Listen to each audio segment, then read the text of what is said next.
Hello and welcome to the 2020 European Peace Colloquy webinar series.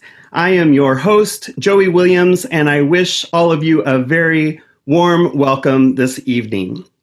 First of all, just a few household items.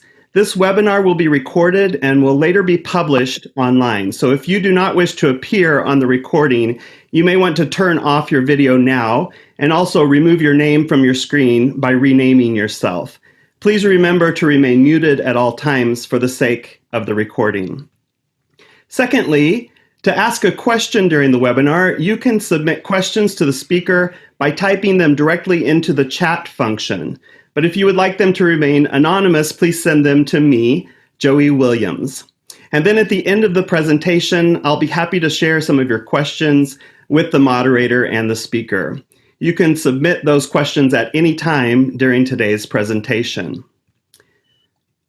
A warm welcome to anybody who is joining this series of online webinars for the very first time, and welcome back to all of you who have joined a previous session. The 2020 European Peace Colloquy webinar series is organized by peaceprojects.eu. Peace Projects is a ministry of Community of Christ Europe and is headed by the Community of Christ European Peace and Justice team.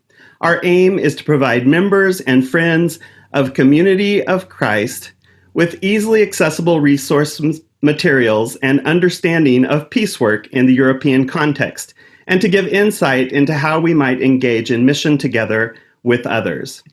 As an online event, we have people joining us from all around Europe, the USA, Canada, Australia, the British Isles, and probably even beyond. So a very warm welcome to all of you. The theme of our webinar series is Peaceful Humanity, a New Creation. And in today's webinar, we will explore the dimension of learning peacemaking in our 7-dimension model of holistic peace. We are excited about today's webinar and our distinguished speaker, Ellis Brooks, who will speak to us on making soldiers out of children. Is there space for peace in our schools? And finally, I briefly want to draw your attention to our next webinar, which will be on Thursday, September the 17th. Alexander Christianopoulos will be speaking to us on Leo Tolstoy's political thought. I'll now pass over the mic to Ryan Commons, who will introduce this evening's speaker. Thank you very much, Joey. And I'd just like to echo a very warm welcome to everybody who's joining. Thank you so much for being with us. My great pleasure to introduce to you Ellis Brooks. Ellis Brooks is a peace education coordinator for Quakers in Britain. Having worked as a teacher and a campaigner, Ellis has been delivering peace education since 2005.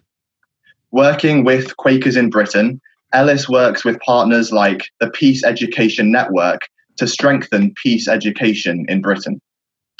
This is meant in part challenging the militarization of education, while also advocating for positive alternatives, including conflict resolution education and global learning.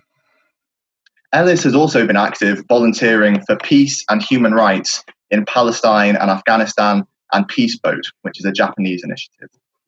We're very grateful to have Ellis with us. Ellis will speak for about 25 minutes to half an hour, and then we will open up for questions. As Joey's already indicated, if you could please write your questions as they occur to you in the chat box, and if you prefer to remain anonymous, send those in a private chat to Joey. So this enables the shyest among you to ask a question, and it also means that we don't interrupt the speaker too much if you send them in a private chat to Joey. So Ellis, thank you so much for being here. Thank you for being willing to share your time and expertise for the 5th presentation on this online European Peace Colloquy. A very warm welcome to you.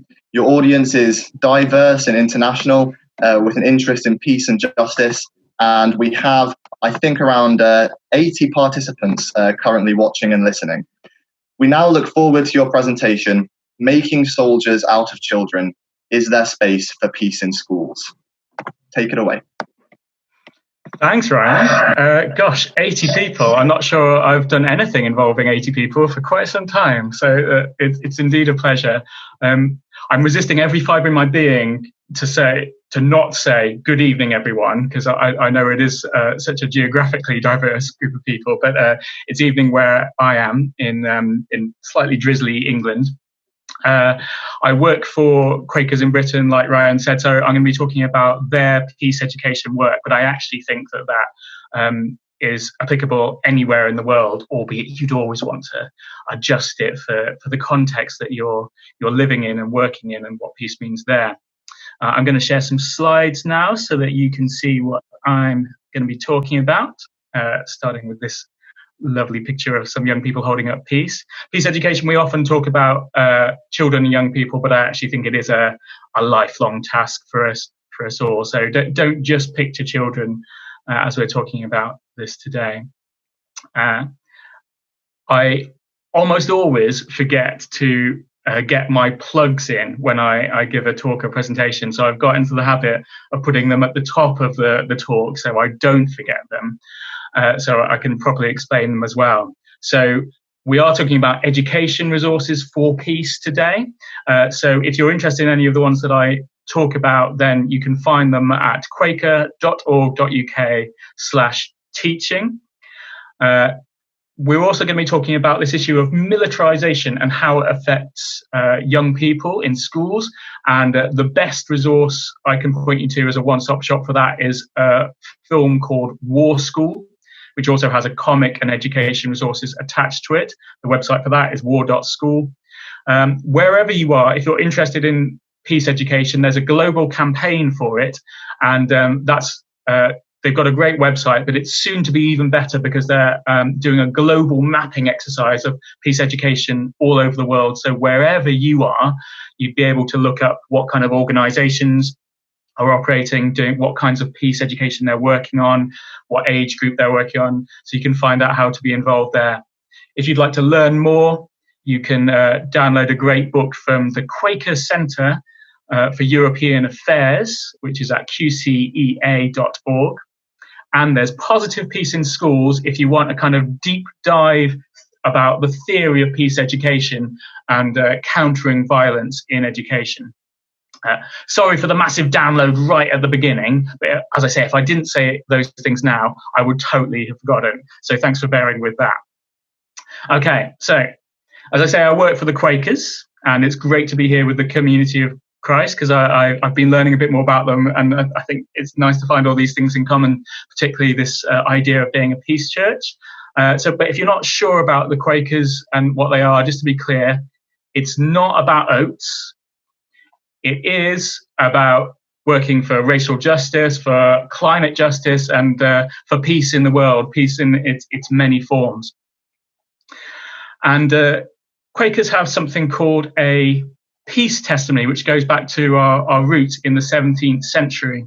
And I'm not going to read out lots of stuff during this presentation, but because Quakers actually went through a process of quite important discernment where people were really trying to let the Spirit speak through them with these words, I am going to read out this slide because it sets up what I'm going to be talking about quite well.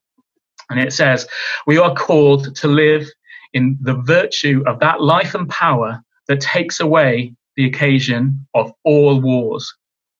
Do you faithfully maintain our testimony that war and the preparation for war are inconsistent with the Spirit of Christ?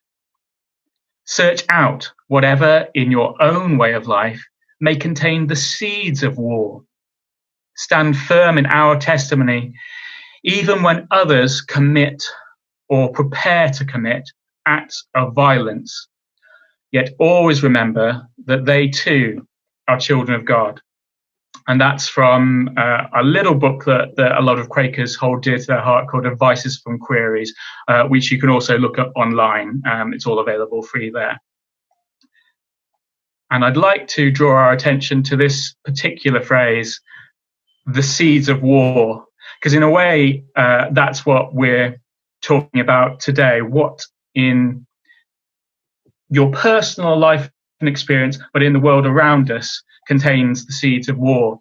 And as I say, Quakers have been very conscious of this since their earliest days. They made a presentation to King Charles II of England to say, we are committed to peace and we won't participate in your army in your wars. Partly that was a deep reading of scripture and the peace they felt was contained in that, and partly it was we're not a threat, please don't lock us up, because Quakers were being locked up a lot at that time in history. But since then, it's been applied in lots of different times. In the American War of Independence, you found a Quaker throwing all his bayonets into the river so that neither side, or into the bay, I should say, so that neither side could use them in fighting. In the World Wars, they provided lots of war relief and helped refugees.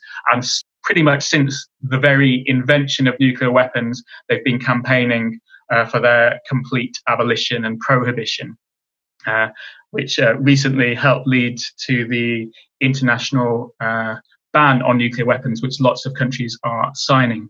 So that peace testimony is very alive for Quakers, and it very much applies to this idea of peace education and challenging militarization as a seed of war. To give you some sort of real life current examples of that, which really motivate me, on the left here, you can see a group called Veterans for Peace UK. There's a chapter of Veterans for Peace in the USA as well, which I think started during the war in Nicaragua. But these are people who used to be in the armed forces and decided that instead they would like to work against war. Some of left the armed forces to do that. Some of them, it took them a long time to kind of reflect on their experiences and come to that position. But in Veterans for Peace UK, there are veterans of every major conflict that Britain has been involved in since World War II, and they include, SAS veterans. They include all three of the major armed services, and I think they're a great organisation to look up because they know whereof they speak. I do work on peace and I talk about war, and I think it's important that we all engage with those questions. But as I say, they can speak with authority about what it means to have participated in war. And on the right, I guess, sitting here in England, I could say it's kind of the other end of the telescope. It's an amazing group of young people called Afghan peace volunteers. They're based in Kabul, but have groups in other parts of Afghan. And they are completely committed to non-violence in a country that has basically seen non-stop war of one kind or another for about 4 decades, including the UK-US invasion in 2001. And they do amazing work educating street children, in trying to build sustainable lifestyles, in helping the refugees in their city. And I think it's just amazing and inspiring to see that they bring together Pashtun and Tajik and Hazara, which do not always get on to do that kind of work. And if they can do it there, then we should certainly be thinking about how to do it in our own context. So, talking about seeds of war, what are they? And I'm going to introduce some vocabulary which we use about that now, such as militarization. And as I start to do this, I do want to give a little bit of a caveat that I don't want to get too lost in concepts that are impersonal, and I want to acknowledge that I don't know who's on this call, and we're talking about serious things. I certainly imagine that people might have been affected by war who are here with us today, and I want to acknowledge that, or perhaps members of your family. I haven't really experienced war directly. My grandfather was in the RAF, the Royal Air Force, in World War II, and he saw some horrible things in the Battle of Monte Cassino in Italy, and so that's my connection to it, but you might have your own. And nothing that I'm saying today is an attack on human beings in the armed forces. Quakers believe that everyone is a child of God, and nothing can sort of abrogate that. So that includes soldiers, child soldiers, dictators, hard as that is to sort of grapple with sometimes. Militarization then is kind of the process of making military solutions the norm in your society. The ideology militarism is that the military, like armed violence, is probably the best solution to any given problem. You could connect that with other ideologies like xenophobia or racism or misogyny, which are all about this kind of power and control way of seeing the world. How can I control things and bring them under my dominion? And obviously, one level to think about militarization is at the level of a country. How militarized is Britain? How militarized is the USA? How militarized are other nation states around the world? And if you're interested in there is an international militarization index that a university in Germany monitors and updates yearly. And these are the things they ask, like how many heavy weapons does a particular country have at its disposal? How much money are they spending on their military as a percentage of their gross domestic product? How much are they investing in it? And how many people are in the armed forces? And you can just pause for a second now and think about, well, how militarized is the country that you're in right now?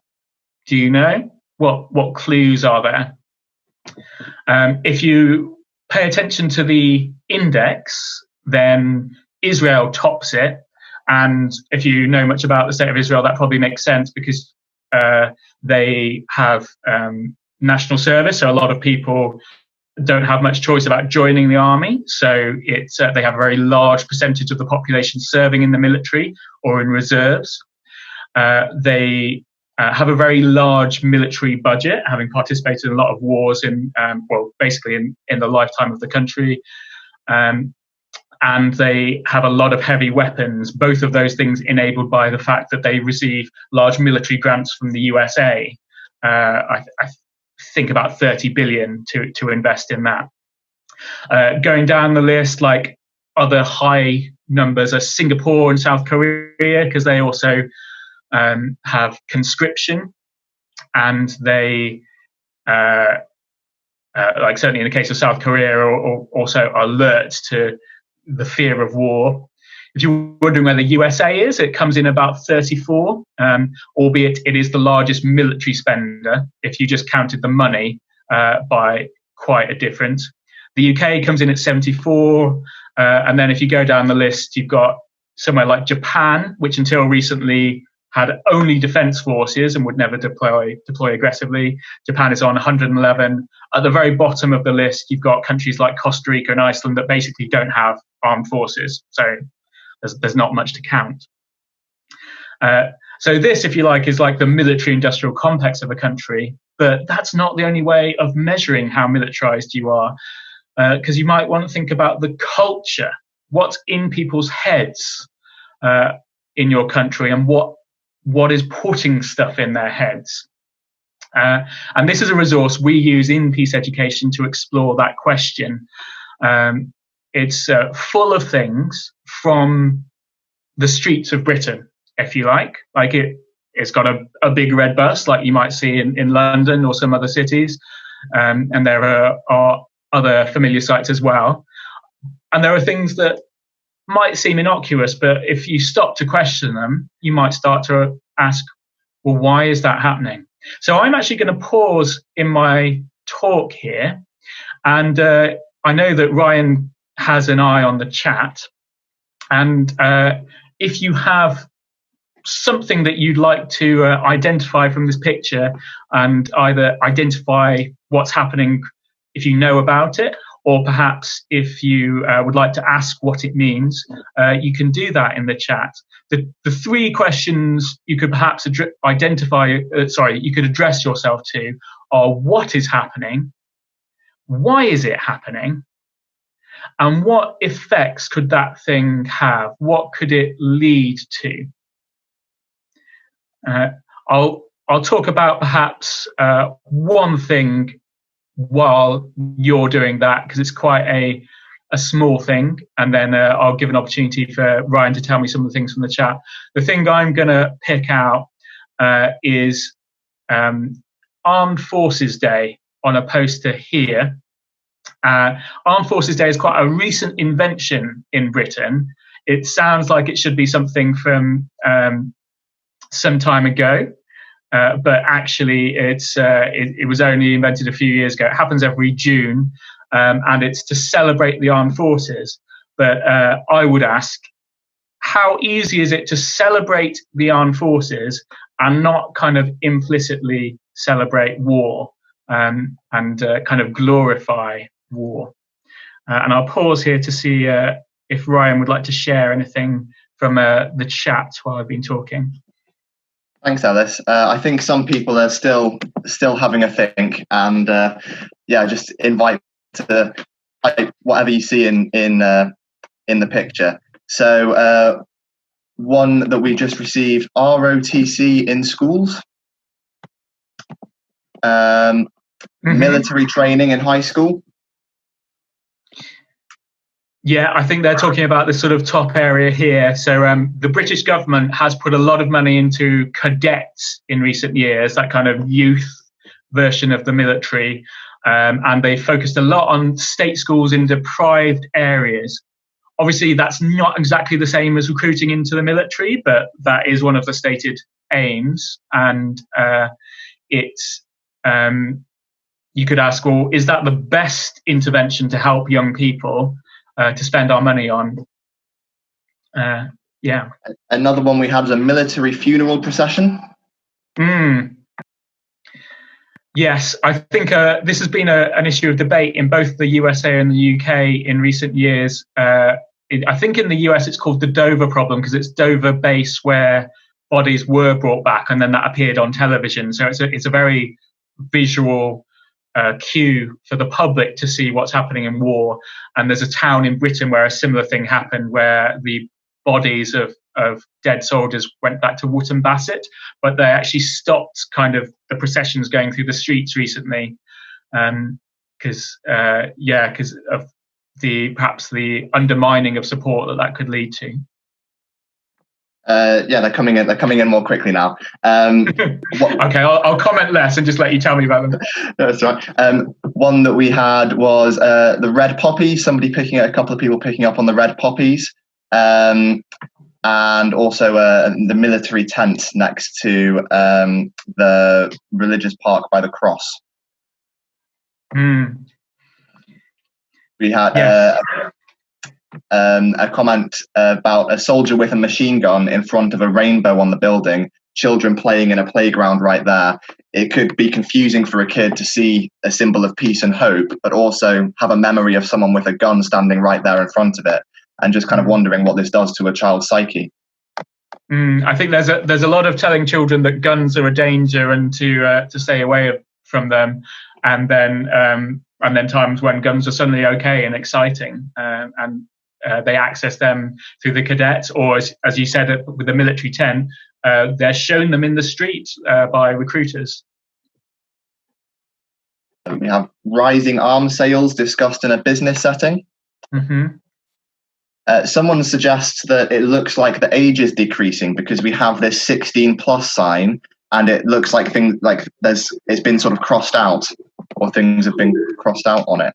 Sharp eyes, whoever pointed to that. I think it's not that it's crossed out. I think it's saying 16 plus. So in Britain, you can actually join the army at 15 years and 10 months, which we would argue is a breach of the UN Convention on the Rights of the Child, because it stipulates that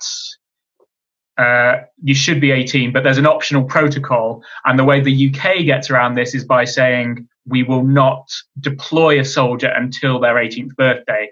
But during conflicts, that's meant that people have been actually deployed on their birthday, straight into a war zone. Another one that we've had is about some people have picked out the family watching military action on TV. A homeless person in front of a military store. The chart in the business meeting showing the increasing in arms sales. And then a couple of people that have spoken about refugees. And there's a thing about refugees welcome. Yes, and a comment quite pointed out, why have the refugees fled their country as a result of climate injustice or the facilitation or encouragement of war through arms sales? Yeah, I think those juxtapositions are interesting, aren't they?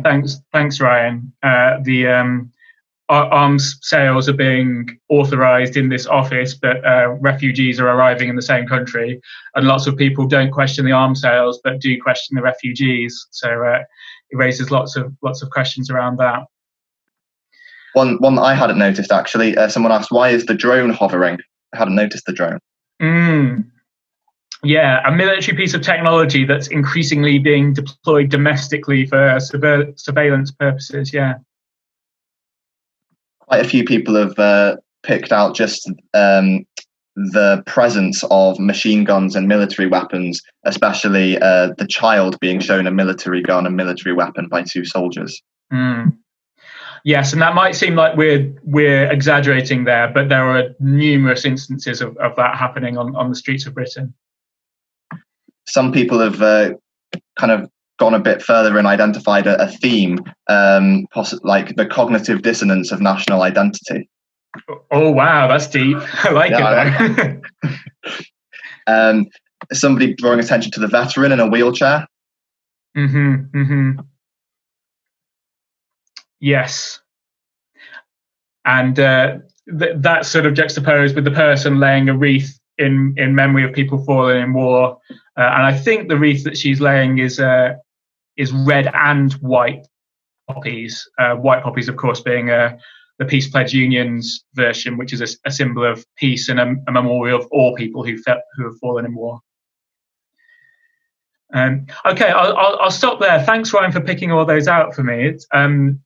It's always interesting to see what people spot and the connections people make with this picture, and young people really find a lot in it as well. While I've got you, Ryan, can I just do a time check with you, because I didn't look at the clock when I started. So what time on the clock do I want to aim to finish? So we're at 7:28 now. Yeah. And I think if we aim to finish around 7:35ish, so in about 5-6 minutes. Lovely, thank you. So militarization, like I say, when we're talking about the tanks and the guns, sounds like a really obvious thing, but in fact there are lots of these only half visible things that happen all around us. I think they kind of become the wallpaper of our society. I like that phrase about the cognitive dissonance of national identity, because I think that's very true. We had David Cameron, the former British Prime Minister, stand up in Parliament a few years ago and say something like, the people of Britain are a peaceful people, which on the one hand is very true. Like, I think people are living that peace in lots of ways. But on the other hand, Britain has not known a single year in the last century when it has not been involved in armed conflict overseas. And that's not even true of the USA, which has known years when it wasn't. So I want to be clear that these things, some of them are just our culture, and it's kind of all of our job to challenge them, but some of them are deliberate. We talked about cadets in schools, recruitment and youth engagement by the army, encouraging young people to attend military bases. The army has targets for that. Arms companies do youth engagement, which is what the picture at the bottom of the slide is of. That's BAE Systems giving a science workshop in a school. BAE Systems also sell the warplanes to Saudi Arabia that have been identified as involved in war crimes in Yemen. And we're talking about recruitment of young people as well. So child recruitment, as in under 18 recruitment, we've talked about. Obviously, there are issues of child soldiers in lots of countries. Economic recruitment, which is basically targeting the least privileged, the least well-off in society. And cognitive recruitment, which perhaps goes back to that cognitive dissonance that was mentioned before. The idea that even if we're not trying to get you in uniform, we're still trying to get your support for this aggressive foreign policy for our country and for other countries that we're kind of allied with. I want to give a little bit of theory before we finish, which is from this lovely guy, Johan Galtung. He's a Norwegian scholar. And he helps us kind of break down these kind of cues of war and violence, the seeds of war that we're talking about around us. So he breaks violence down into this triangle with 3 parts.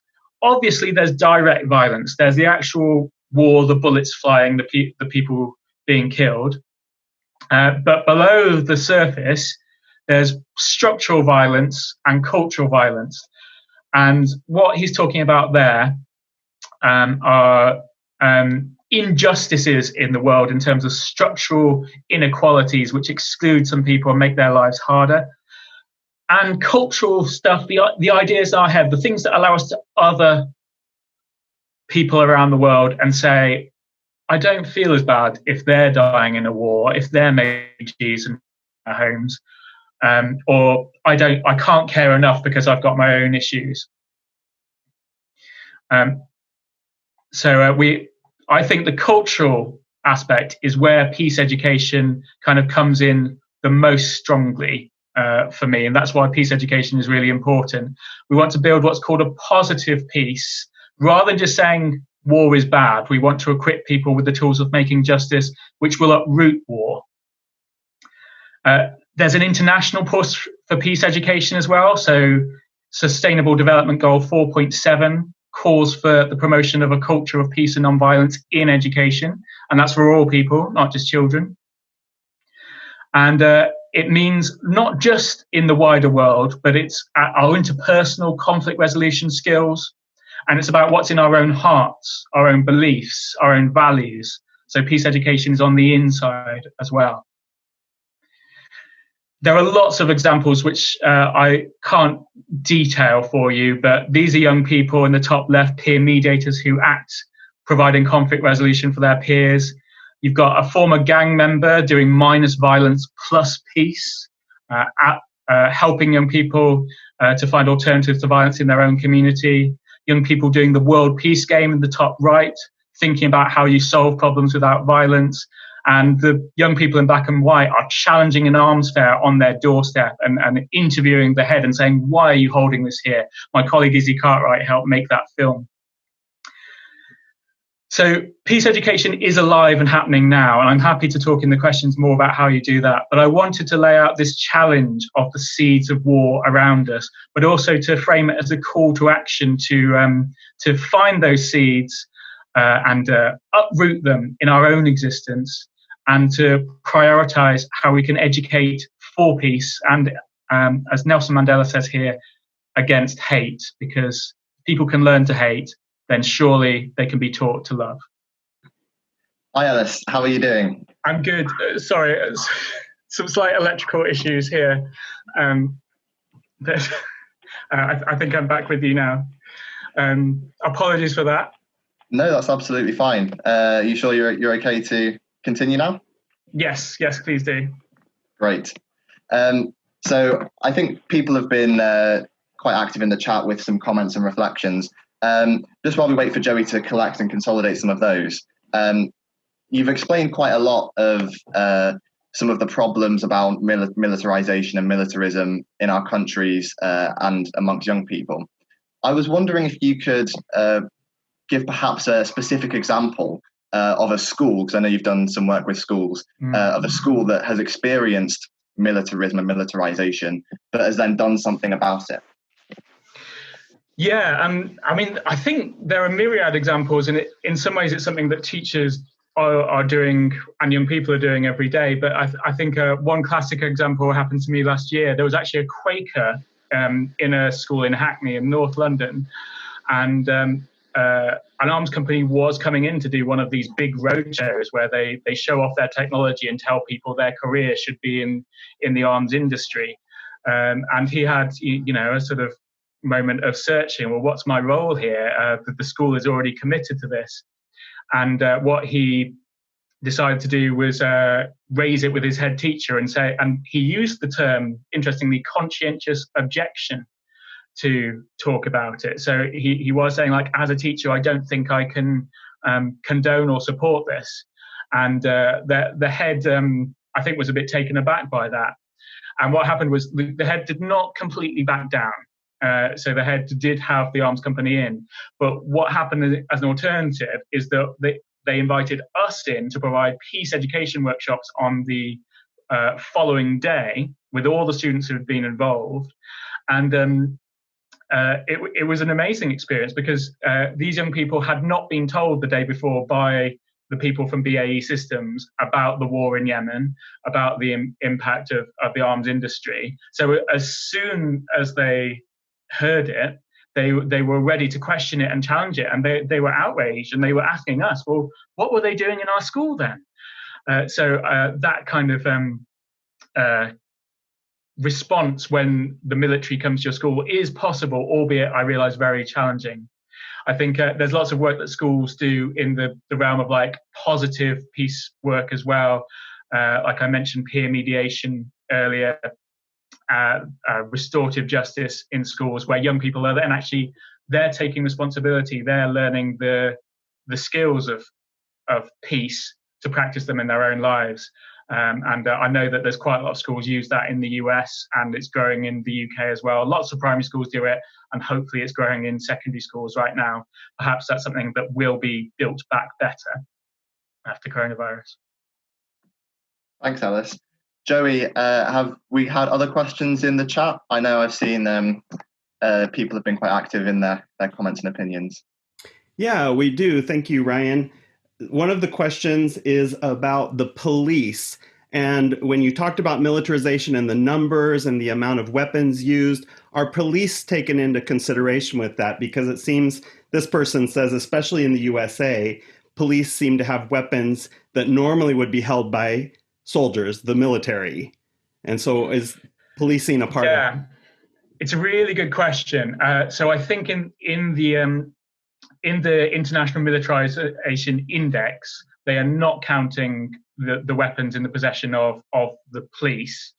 But that said, I think the militarization of the police is a really prescient issue. Like in a year when Black Lives Matter has become so much more visible as a movement, it would, of course, it goes back years, but the militarization of police is part of that agenda of power and control. Like I think in the US, the shift away from protect and serve to enforce the law, seeing the public, the human beings around the police as objects to be controlled.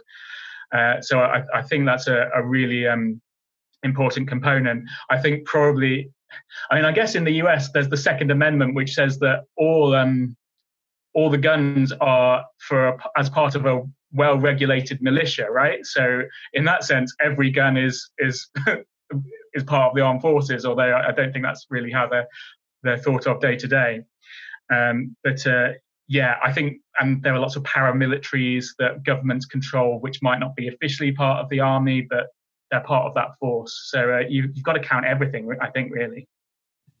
Thank you. There were several people who wrote about military service offering job security, and especially when we think about our young people who are just finishing school or possibly can't finish school, or they're not going on in their education, who choose military service as a way of getting a first job or even continuing some life, a profession that gives them some job security. So I think the question here is, what's the alternative? One person wrote about the Peace Corps, and it's unfortunate that more people don't consider Peace Corps, but are there other alternatives, or how do we confront, or how do we begin to address this question of job security? Yeah, it's a really good question. And it's certainly something that the armies of the world use a lot in their recruitment drives. This is job security, it's an income, it's training, education. What our research and what our partners show is that oftentimes that's very missold, first of all. So a career in the armed forces is a dangerous one, not only in the obvious way of going into war, but certainly in Britain, the educational outcomes are on average poorer than if you were just in mainstream education, and the life outcomes are often poorer. Mental health is often poorer after being in the armed forces, and this is as compared to other life paths. So that's one reason. At a government level, you could talk about this in terms of economic policy, right? So if the aim of a government is that idea, we want full employment, we want a safety net for everyone, we want people to have job security, then governments can invest in that. That's sort of Keynesian economics, if you like.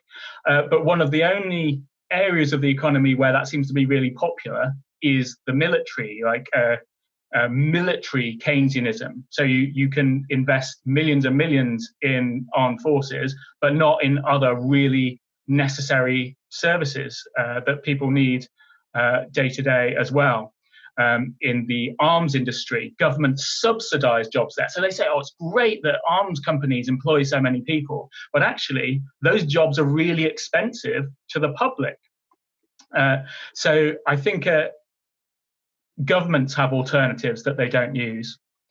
As for the individual, it is really hard, because if you're in those economic circumstances, then what are the choices before you? And I repeat, it's not about judging anyone who makes those choices. And I include sort of both joining something like the British Army, which is a very recognised institution, or joining something like a militia that's unregulated in a smaller country, like an armed group, because they're the people in town. What other option do you have? So it's not a moral judgment on people for that individual choice. It's saying that alternatives should be created and invested in. Good, thank you. One of our listeners, and I think this person's coming from a USA perspective, and this may be the same where you're from, but in our schools, they have mentioned that the criminal justice system kind of gets played out in something that we call school suspension or detention. It's a way of punishing students, for their criminal activity within schools. So is there the same type of thing in the school systems where you're from, but also is there a better way? Is there a way to encourage restorative justice within the schools themselves? I'm delighted with that question, because it is actually a big part of my work and my background in peace education. And yes, there is. So I think what's being described is an authoritarian approach to the lives of young people. And you could also call that a peacekeeping model. So in the same way that, the blue helmets are sent into a global south country to keep the peace, to say we're going to use power to control you and stop you fighting. You could say that that's what teachers are doing with detention and exclusion and these kind of processes.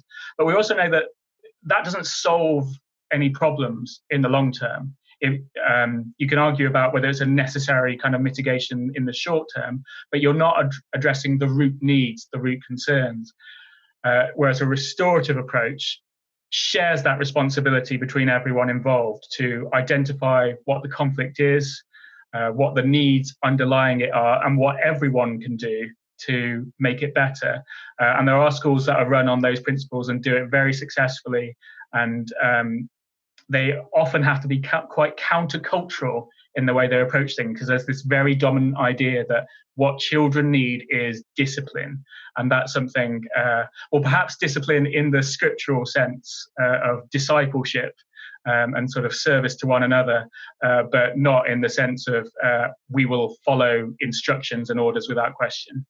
I don't think that prepares you for life and being a peacemaker. Yeah, thank you. Let's kind of stay in the schools with this next question. Community of Christ has some different ways that we try to promote peace among young people. We have something called the Young Peacemakers Club, and it's clubs that we create in the buildings that we have and the different groups we have. We also have a few peace centers where young people can come and learn about peace and practice peace. And then we have something called Peace Mobiles, or Mobile, where we take those out into the community and often into schools, and they are basically games that teach lessons on peace. The question is, do the Quakers have some hands-on educational activities that go into schools to help children learn and experience how peace can be more than just the absence of war? Yeah, for sure. It's great to hear about those groups, because something that is very dear to my heart is the idea of children's participation. That in the same way that militarism shouldn't be something that is done to children. I don't think we can approach peace in that way, where it's just done to children. They have to have the space to have their own voice in it. The questions of peace and justice affect them most of all. So in that vein, I'd check out the Peace Education Network for resources about that. But I'll give some interesting examples. An activity we borrowed from a lovely organization called Pax Christi, which is a Catholic organization, is about Franz Jägerstätter. And we basically give young people a choice in that activity. Will you fight or not fight? But they don't know everything about the situation to begin with. So we say there's a world war. Will you fight or not fight? Your country has brought in conscription. Will you fight or will you not fight? Your priest has told you it's your job to fight for your country. Will you fight or not fight? Your mother says it's your duty to fight for the sake of your family. Will you fight or not fight? The penalty for not fighting is death by beheading. And if you haven't guessed already, of course, the country that we're talking about is not Britain or the US. It's actually Austria, but it was the German army, the Wehrmacht, that he would have been fighting in. And Franz Jägerstätter was someone who said, no, I will not fight. And he was beheaded for it. But as someone's chat just popped up in front of me to say that example still inspires him. And I think it still inspires young people all around the world today. I'd also encourage, if you're in a school setting, to invite organizations like Veterans for Peace in to talk about these questions, because they can really bring them to life. But I'll go back to my original point of, if you want young people to be peacemakers, then ask them about the issues of justice that affect them. And I think that's probably the best place to start, rather than saying we need to fix what's on the other side of the world. Thank you. In your presentation, you talked about peace education being worked into the school programs, but you mentioned it might take up to 10 years. And the person who asked this question said, that seems very far away. Why will it take so long? Yeah, so that's the Sustainable Development Goal for 2030. So all the SDGs are pointed at that year. That is not to say that, that the longest journey starts with one step, and you can take those steps wherever you are. But I also don't want to be complacent about the scale of it, because I think we are talking about culture change. If we're talking about an authoritarian culture or a militarist culture, these are very embedded things, and they don't change overnight, and they don't change with one assembly.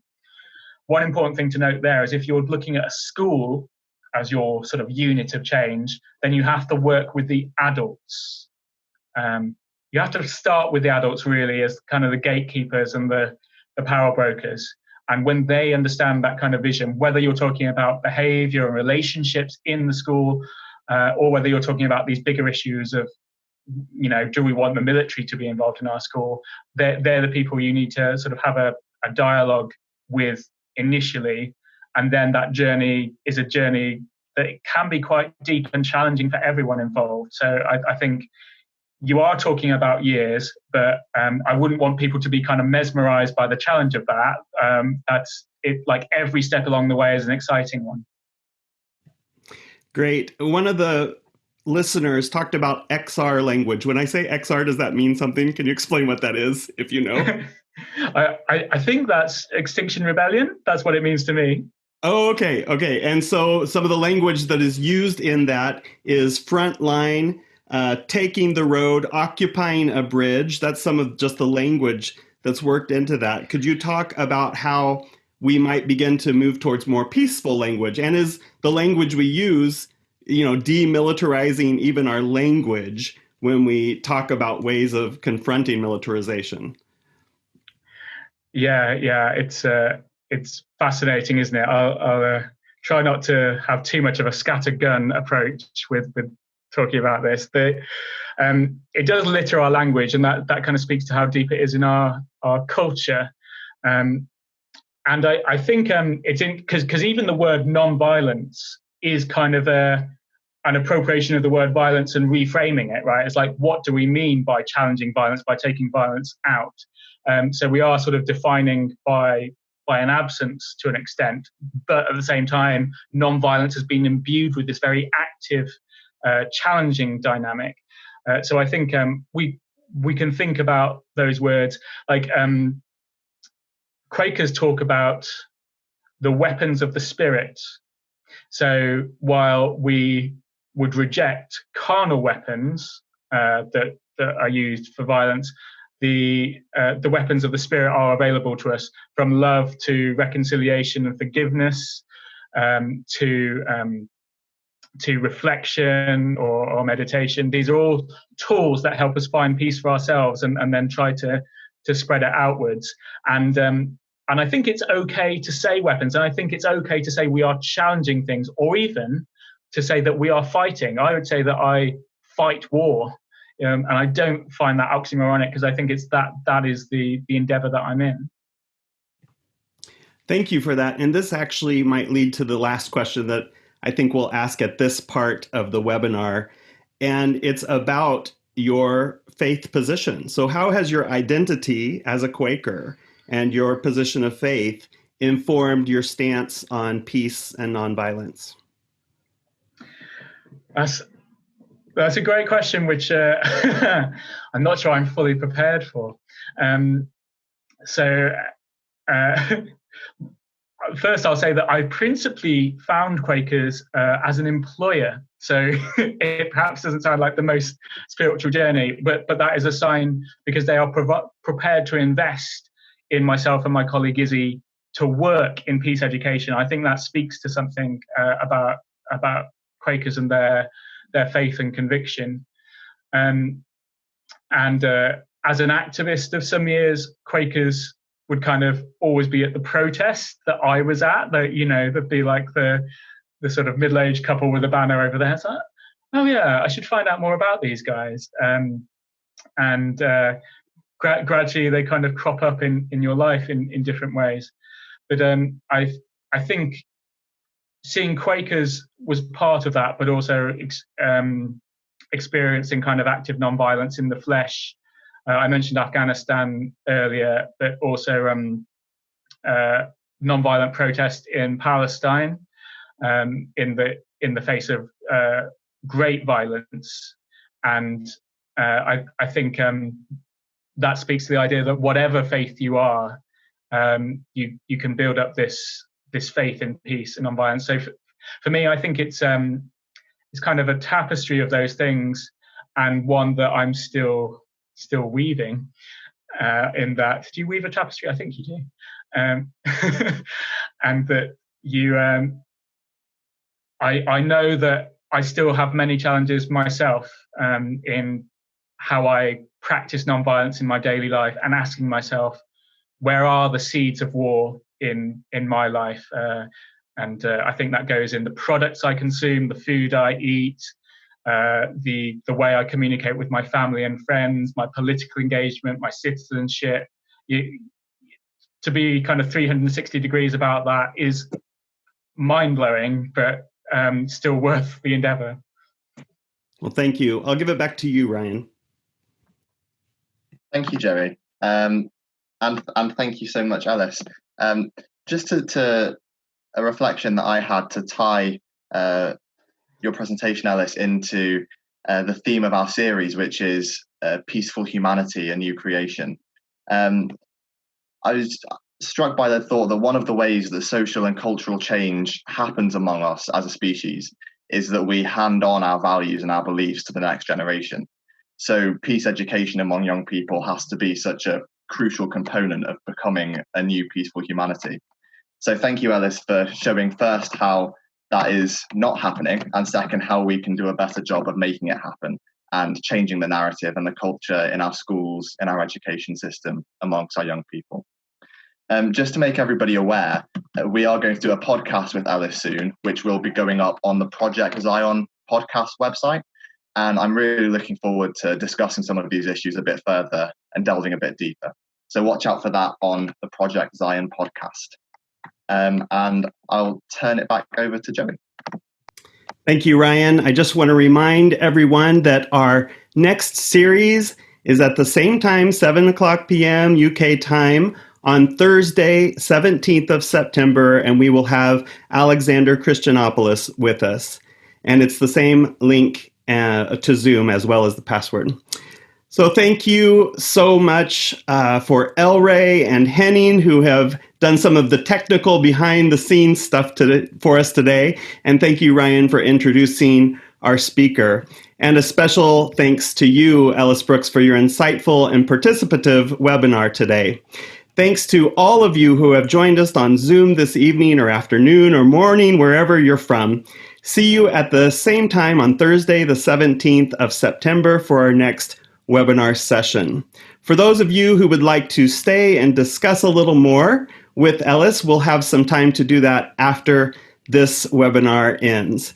And so as we end our time together and after all we have just heard, I will ask you to consider this question. What would you do for peace?